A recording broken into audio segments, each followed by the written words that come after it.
Bien,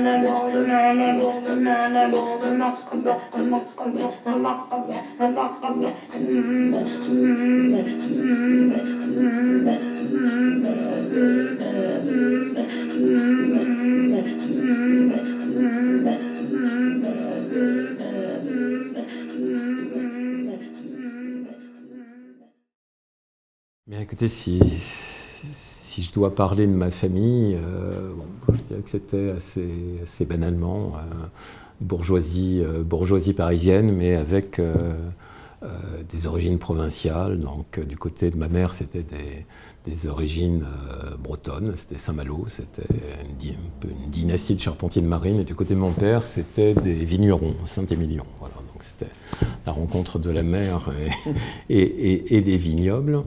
Et je dirais que ma famille avait été très représentative de ce qu'on appelait les 30 glorieuses en France, c'est-à-dire une mutation, une mobilité sociale très rapide qui les a fait passer de la butte Montmartre au Trocadéro. Bon, ce qui fait que j'ai un frère aîné qui avait 15 ans de plus que moi, et même parents, mais il me traitait d'enfant de bourgeois parce que lui estimait venir de quartiers populaires. C'était une famille on était une famille de bons élèves, mes frères, donc j'étais le dernier d'une fratrie, et mes frères étaient très bons élèves, l'un très bon élève, très dominant, le second élève très sérieux, et moi-même j'étais bon élève, mais je dirais plutôt déviant, peut-être parce que le dernier, donc je ne travaillais que dans ce qui m'intéressait. Et selon les professeurs aussi, que j'aimais bien ou pas. Enfin, de certaine façon, c'était quand même une très bonne scolarité. Alors c'était une famille catholique, un milieu catholique, très pratiquant. Ma mère était dame catéchiste, et j'ai été enfant de chœur jusqu'à l'âge, je ne sais plus, de 12 ans, je crois, ou 13 ans peut-être.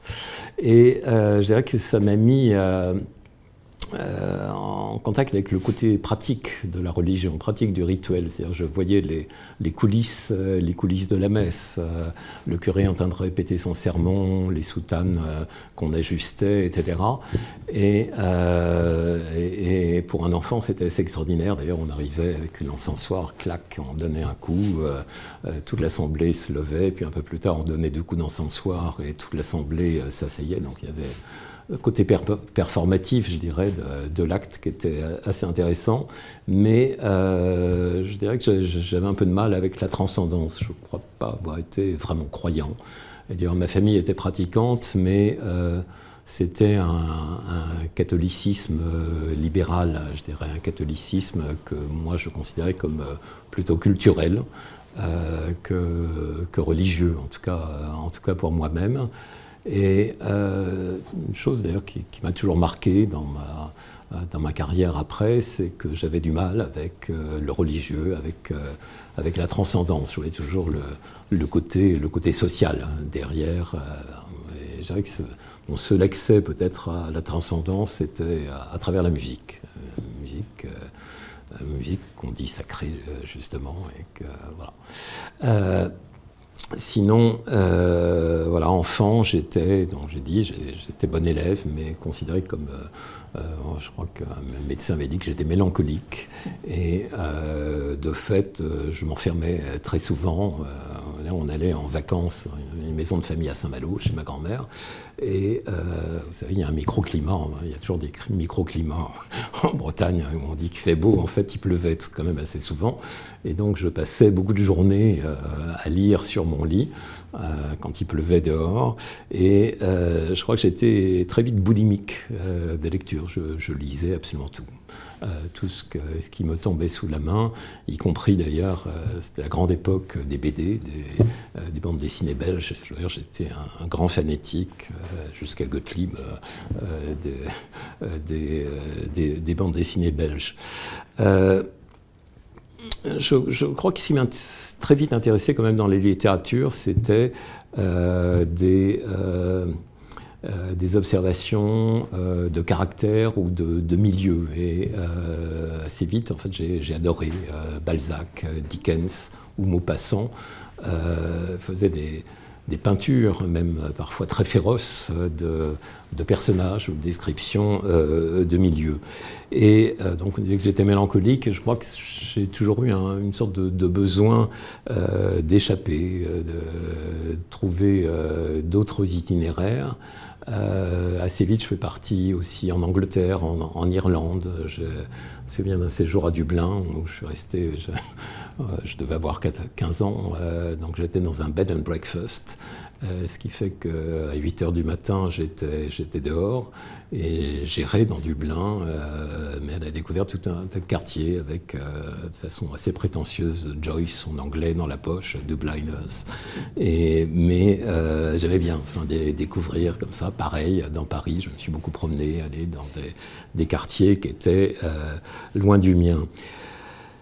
Puis j'ai eu donc une enfance, je dirais une enfance assez tranquille, et une adolescence très intense, parce que voilà, j'avais 14 ans en mai 68, et donc j'étais une sorte de petit frère de mai 68, et connu toute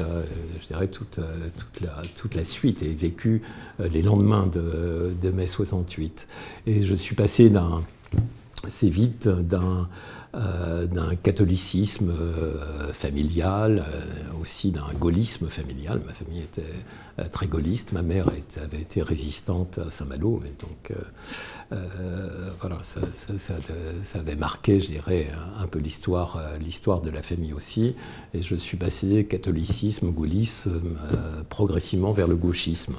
Et ça a été, donc je suis passé je dirais, des jeunesses étudiantes chrétiennes, un militantisme très gauchiste, et notamment dans le cadre du comité de lutte. Il y avait un comité de lutte dans mon lycée, qui était le très bourgeois lycée Géançon de Sailly, et où il y a eu un comité de lutte extrêmement actif, dynamique. Il y avait également un ciné-club, où on a fait venir Godard, même toute l'équipe à l'époque de Harakiri, devenu Charlie Hebdo, notamment les regrettés Cabu, Vanaski, etc. Donc on avait installé sur l'estrade, et on avait organisé pour eux une espèce de grand banquet avec des bouteilles de vin rouge, du saucisson, etc. Et donc ils ont comme ça banqueté devant nous durant toute une soirée. C'était très sympathique. Évidemment, dans ce contexte, mes lectures changent. Donc, je suis un peu dans le freudo-marxisme aussi, donc assez tôt. Et je découvre aussi la philosophie. Et je crois que le premier livre de philosophie que j'ai lu, avant même d'être en terminale, donc d'avoir des classes de philosophie, c'était le Nietzsche de Deleuze. Et voilà, et donc une sorte d'échappée, même un peu prématurée, parce que je ne sais pas ce que j'en ai compris vraiment, et aussi échappée au sens propre, parce que c'est l'époque où s'est mise en pratique les voyages en stop et aussi en train. Il y a eu, quand je devais avoir 16 ans, les premières cartes qu'on appelait Interrail et qui permettaient de voyager à travers l'Europe. Et donc je suis parti très jeune avec un de mes camarades de lycée, qui depuis est devenu un ethnologue tout à fait respectable et renommé, qui est Denis Vidal. Donc on était copains au lycée, et on est parti à travers l'Europe, tout au fond de la Turquie, et aussi traverser toute l'Europe, tous les pays d'Europe dite de l'Est à l'époque, donc la Bulgarie, la Roumanie, etc., dont je retiens, dont je me souviens, je dirais, comme d'atmosphère extrêmement triste, je dirais. Donc voilà, donc gauchisme et pas du tout soviétisme. J'étais tout à fait... c'était une époque justement où on essayait de se démarquer aussi du Parti communiste français. Alors j'ai été militant, aussi je suis parti assez tôt de chez mes parents, ce qui se faisait beaucoup à l'époque, donc j'ai fait des petits boulots, j'étais chauffeur de presse la nuit, entre autres choses. Et militantisme, je dirais que voilà, j'ai toujours été un peu réfractaire à tout dogmatisme, et donc je ne me situais ni comme strict maoïste, ni, bien que la Chine m'intéressait alors, ni véritablement trotskiste. Bon, je refusais, je dirais, donc j'étais anti-guerre du Vietnam, dans toute une mouvance militante, mais anti, je dirais, étiquette maoïste ou trotskiste. Puis la philosophie, alors donc, quand même, m'a de plus en plus intéressé, et je dirais que c'est apparu pour moi comme une évidence de faire de la philosophie. Je me suis retrouvé en classe préparatoire au lycée Henri IV, et donc essentiellement intéressé par la philo. Et j'ai eu la chance, enfin je me suis débrouillé pour avoir ma licence de philo très vite. J'ai cumulé ce qui était a priori pas possible administrativement, mais on s'en est pas aperçu tout de suite, à la fois ce qu'on appelait des équivalences avec la classe préparatoire où j'étais, plus j'ai passé tous les examens, et donc je me suis retrouvé en quasiment un an avec ma licence. Et pas vraiment dans la poche, parce qu'on m'a dit qu'il fallait qu'on me la donnerait seulement un an et demi ou 2 ans après, ce qui m'a laissé beaucoup de temps pour faire autre chose, pour suivre en auditeur libre tout un tas de cours qui m'intéressaient. Alors la période évidemment était extrêmement faste, hein, ces années 70, donc il y avait suivi des cours de Deleuze, Foucault, donc avec mon ami Denis Vidal, on avait réussi, enfin c'est lui qui m'y avait introduit d'abord, à pénétrer dans le séminaire fermé de Michel Foucault, donc, qui nous avait accueillis très gentiment. On était un peu sur des strapontins, et c'était à l'époque où il travaillait sur Moi, Pierre Rivière, ayant égorgé, nanana. Et donc il y avait tout un tas de collègues, des gens comme Deleuze, Arlette Fage, etc., qui passaient dans ce séminaire, et pour nous c'était de voir ces gens, je dois dire, travailler sur des textes d'archives aussi, et en tirer une analyse philosophique, je veux dire, m'a beaucoup marqué. Donc la scène intellectuelle était très riche. J'ai suivi des cours de Lyotard, à l'EPHE. J'ai suivi des cours de Vernant, de Jean-Pierre Vernant, de Marcel Détienne sur la Grèce ancienne. Et puis, surtout, je me suis mis au chinois. J'ai un intérêt quand même pour la Chine, même si je ne me reconnaissais pas maoïste. Si vous voulez, je ne voulais pas passer d'un catéchisme à un autre. Donc les dogmatiques de la pensée Mao, en fait, m'ennuyaient beaucoup. Mais la Chine m'a intéressé. Alors, d'ailleurs, bizarrement, ma première introduction à la Chine, c'était Malraux. Quand j'étais adolescent, j'ai lu La condition humaine, puis les conquérants, et donc j'ai découvert cette révolution chinoise, les conflits entre le communisme et le Kuomintang. Alors Malraux, je veux dire, après, je l'ai de plus en plus démystifié, c'est-à-dire au fur et à mesure que j'ai même eu du mal à le relire ensuite, voilà. Mais c'est vrai que c'était bizarrement une sorte de tournant dans mon adolescence, sa lecture. Et donc je me suis intéressé à la Chine, j'ai fait du chinois moderne à l'INALCO, et j'ai fait aussi beaucoup de chinois classique à l'école pratique des hautes études, où je suivais les séminaires des grands sinologues de l'époque, qui étaient Max Kaltenmark, Christopher Schipper, donc tous les deux travaillant sur le taoïsme, et puis plus tard Léon van der Merch. Voilà, donc j'ai eu une sorte d'imprégnation quand même assez tôt je dirais, d'érudition sur la Chine, et aussi une approche, en tout cas pour ce qui concernait Schipper, plutôt anthropologique des religions chinoises. Puis j'ai passé une maîtrise de philosophie, et comme je ne voulais pas faire comme tout le monde autour de moi, tout le monde travaillait sur Hegel, sur Marx, sur Freud, etc.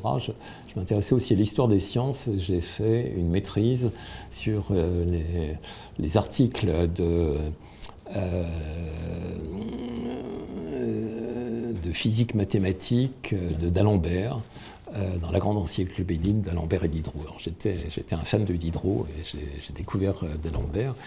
Et voilà, j'ai fait ça avec Jean Toussaint de Sentier, Jacques Merleau-Ponty. Et voilà, et j'ai toujours gardé, je dois dire, un intérêt pour l'histoire des sciences et pour les débats autour de l'épistémologie. Puis ensuite, je me suis tourné vers l'ethnologie. Alors l'ethnologie, je ne sais pas trop pourquoi, parce que sans doute, il y avait ce besoin d'échapper, de découvrir des milieux, des pays nouveaux, des cultures autres, ce qui m'a toujours intéressé. Et puis, ce qui m'intéressait aussi, c'est que l'ethnologie à l'époque, c'était aussi une période faste, était traversée par des débats théoriques, qui étaient un peu de la philosophie, mais je dirais avec une application sur le terrain. Et sur le social. Donc j'ai beaucoup lu à ce moment-là, évidemment comme tout le monde, Lévi-Strauss, mais aussi anthropologie marxiste, mais aussi beaucoup Bourdieu. J'ai été très bourdieusien, je dois dire, assez longtemps. Et voilà, et aussi, donc j'ai découvert aussi le cognitivisme à travers une fréquentation avec Dan Sperber qui était en train de développer, je dirais, ce courant en France. Alors j'ai été à Nanterre, qui était un peu la Mecque pour l'ethnologie à Paris, où j'étais très gentiment accueilli par le maître des lieux, qui était Éric de Dampierre, qui était,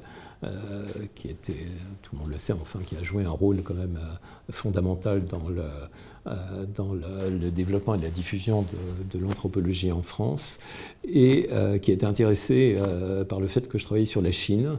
Et à Nanterre, il voulait développer à Nanterre l'ethnologie de la Chine. Il y avait un ou deux collègues, il y avait Brigitte Baptandier, qui avait travaillé sur la Chine, mais qui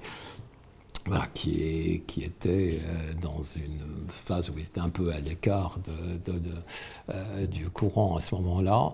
Puis s'est mis en place ce qu'on appelait le DEA, qui était une sorte de Master 2. Et Éric de Dampierre fait pour moi une sorte de programme à la carte pour DEA d'ethnologie, option Chine, où j'étais quasiment seul. Et donc j'ai resuivi des cours donc, à l'EPHE, Schipper était lié à Nanterre, mais aussi il a invité certains professeurs, notamment Jacques Pimpano, qui travaillait sur la littérature, sur le théâtre chinois, et quelqu'un qui m'a beaucoup marqué, qui était Pierre Hickmans, alias Simon Leys, qui était un des plus féroces pourfendeurs de la révolution culturelle, mais aussi ceux qui avaient les arguments les plus forts pour l'être, et qui était par ailleurs un sinologue tout à fait exceptionnel.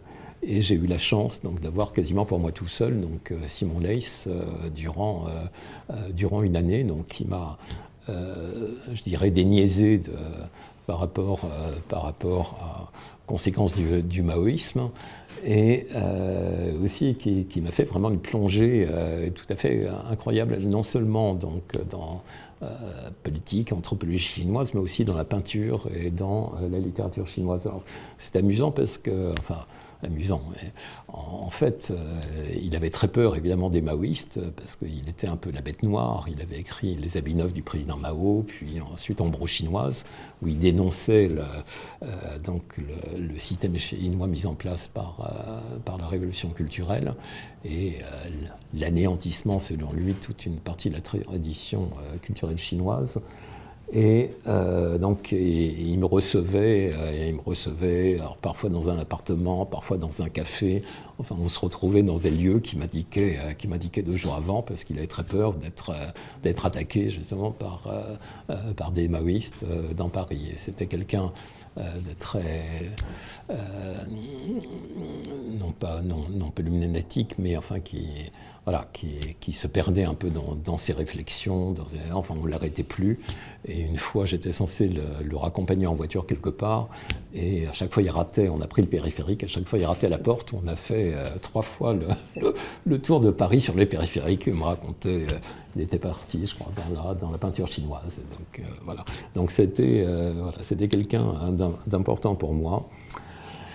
Et puis, j'étais censé passer l'agrégation de philosophie. Alors, j'étais dans la préparation de l'agrégation à l'ENS à Saint-Cloud, à l'École normale supérieure de Saint-Cloud.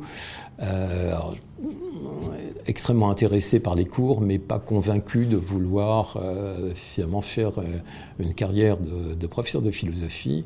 Et puis, il y a une annonce qui est passée comme quoi on cherchait un lecteur de français à Pékin.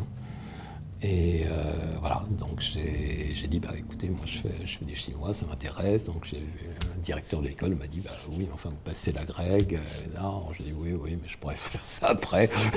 Et donc j'ai sauté, je dirais, sur cette opportunité. J'en ai parlé à Nanterre, à Dampierre, qui m'a dit oui, formidable. Je fais ce qu'il faut, pour que vous ayez le poste. Voilà, et donc je suis parti en principe pour Pékin, sauf que 3 semaines avant mon départ, on m'a annoncé que le poste à Pékin n'était plus créé et qu'en fait ce serait un poste de lecteur de français à Hong Kong. Et 1 semaine avant mon départ, on m'a dit que finalement ce ne serait pas un poste de lecteur de français à Hong Kong, mais ce serait un poste d'attaché culturel à Hong Kong. Et donc j'ai débarqué à Hong Kong. Voilà, comme ça, avec cette perspective d'une fonction dont j'ignorais absolument tout.